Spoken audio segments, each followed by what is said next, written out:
ఇది కేవలం సమాచారంగా మాత్రమే భావించండి. వైద్య నిపుణులను సంప్రదించండి.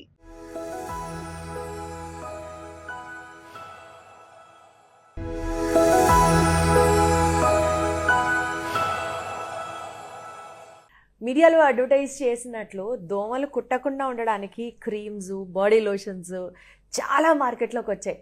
అవి వాడడం వల్ల స్కిన్కి అడిషనల్గా ర్యాషెస్, ఇన్ఫెక్షన్స్ని మనం ఇన్వైట్ చేసుకుంటున్నామా? Or do you really think they play a vital role? అంటే ఇప్పుడు మన ఇండియా అనేది ట్రాపికల్ కంట్రీ అండి. దోమలు కుడతాం అనేది సహజం. ఇప్పుడు రైనీ సీజన్లో ఎక్కడ పడితే అక్కడ వాటర్ పేరుకుపోయి దోమలు అనేది ఇంకా నంబర్స్ ఎక్కువ అవుతాయి.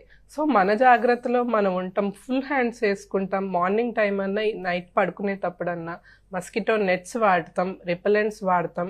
ఇవి అనేది సేఫ్ సైడ్ అనమాట. మనం ఒక సేఫ్టీ మన వరకు అయినంత వరకు ట్రై చేస్తున్నాం. ఇంటికి మస్కిటో నెట్స్ పెట్టించుకుంటాం ఇదంతా. సో ఇది ఎక్స్ట్రా ర్యాషెస్ వస్తాయా అంటే ఎలర్జిక్ ప్రోన్ పర్సన్స్ ఉంటారు. అంటే వాళ్ళకి వేరే ఎలర్జీస్ కూడా ఉంటాయి. మందులు, యాంటీబయోటిక్స్ పడకపోవటం కానీ, బేసిక్ తిండి ఫుడ్ పడకపోవటం కానీ, డస్ట్ ఎలర్జీ, ఇలా ఉన్న వాళ్ళకి ఏంటంటే కొంచెం ఒక్కొక్కసారి ర్యాషెస్ వచ్చే అవకాశాలు ఉంటాయి. బట్ అస్సలు వాడకూడదా అనేది కాదు.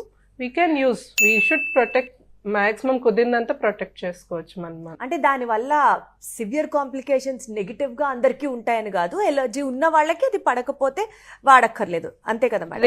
రేర్ అండి, రేర్. అది కూడా అందరికి పడదు అన్నపోవటం కూడా ఉండదు.